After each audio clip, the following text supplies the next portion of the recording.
Well, welcome to this edition of Inside Greeley. With me today, I have Betsy Kellums with the Neighborhood Resource Office to tell us more about an upcoming thing this month, which is the Neighborhood Improvement Grants. Now, this is an opportunity for folks in Greeley to have a chance for maybe a few or a little bit of free dollars, but I don't want to give too much away, so we'll check in with Betsy here. Great to have you today. Thanks, Amy. It's good to be here. All right, so let's tell folks at home a little bit about the Neighborhood Neighborhood Improvement Grants and how those can help improve the neighborhoods. Yes, thank you.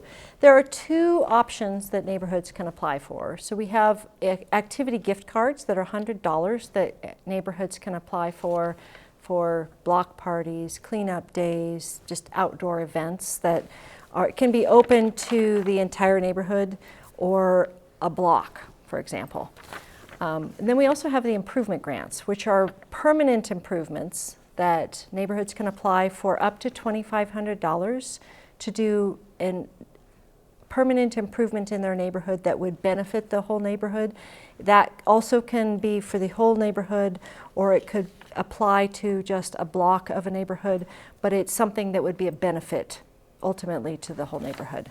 So for example, like a street light or benches, or there's lots of options. Okay, all right. So in essence, for the neighborhood improvement grants, there's two options. One is, I guess I want to say something kind of quick because you've got the block parties and that, and then something that's maybe a little bit more permanent. I'm guessing that there are some criteria. Let's hit specifically on the improvement grants, the more long-term grant that you had talked about.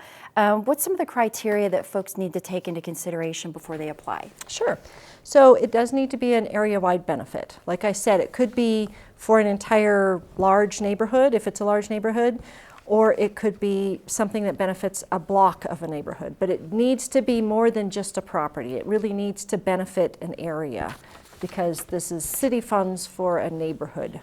And then also, the majority of the area that's going to benefit needs to show support for the project. Okay. So you don't want just one person applying on behalf of an area when the rest of the neighborhood doesn't want it. Right, sure.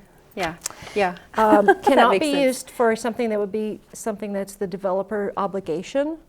Okay. And then project needs to be completed in its entirety in a phase, or if it's a phased project, that needs to be clearly spelled out in the application. It can be something that they're applying for the first phase of something they envision as a multi-phase project, okay, but we would only be funding the first phase, for example. All right.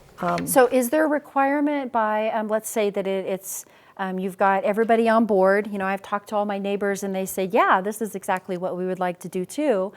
Is there a requirement that folks give matching funds to that, or is it sweat equity? I mean, what are we looking at as far as kind of maybe helping out with that grant dollars? Yes, thank you. That's a good question.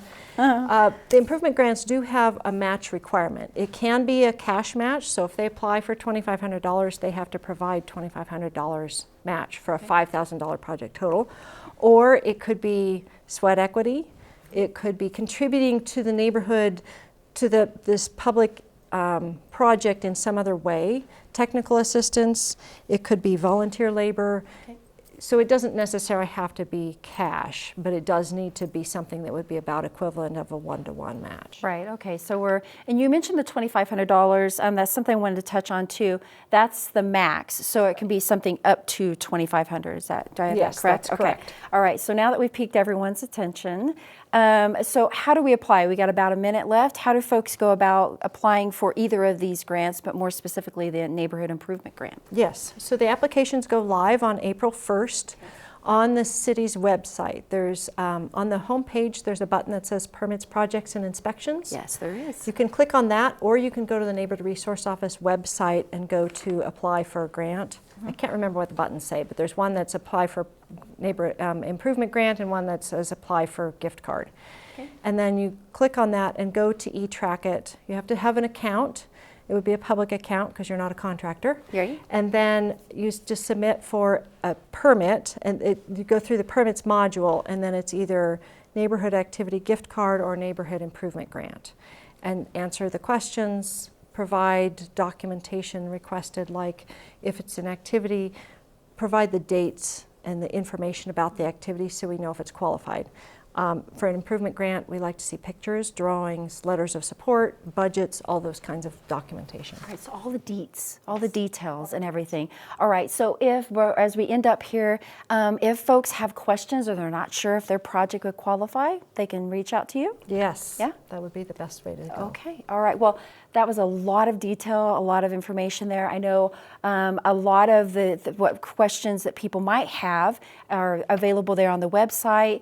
I've gone into the application myself, and it does take some time to go through that. So make sure, from April 1st through the deadline, which is May 1st, that you go in and fill that out, work with your neighbors, or plan that block party or activity that's out there for your neighborhood.